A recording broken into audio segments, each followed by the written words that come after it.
What's up mga madam? It's me again, your Mamita! Mga madam, papunta kayo si Mamita sa Tansa. Kasi in-invite ako mga madam, mag-harvest daw kami ng mga pitsay.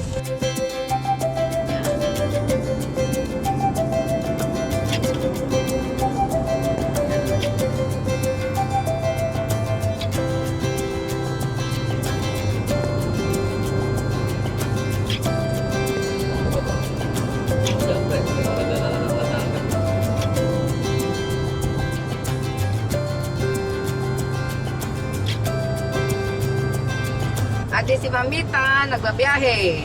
Magkatukit sa Tansa, Cavite yan na. Tara, object ninyo. Mangukuha na pitsay si Mamita. Arani na kami sa kapitsayan. Adi, kamaisan, no? Ngadikit, tara. Ngadikit mga madam, kay mangunguha kit mais. Manguha kit mais nga si pitsay.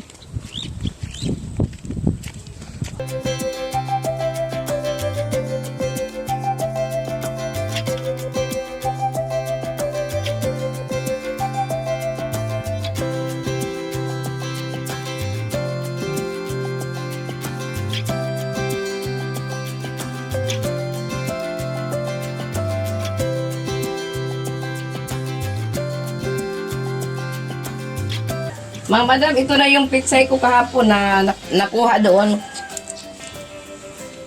Yan, ito na yung mga pitsay ko kahapon. Yan o. I-display ko dito.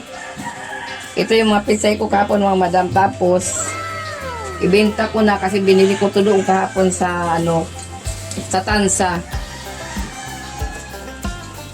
Yan mga madam, ang aking pitsay. Ako na nagkuha nito. Kasi titinda ko dito sa tinda ko. Mga madam, kasi dito ako nagtitinda. Kaya ako na lang guna kasi mahal pag bibinta ako sa palengke. Kaya dito ko na to ititinda, pitsayan. Mga madam.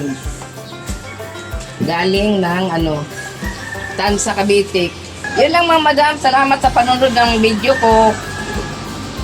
Panguha ko ng pitsay. Salamat at huwag nyo na kalimutan i-like and share. Yan, bili na kayo ng pitsay.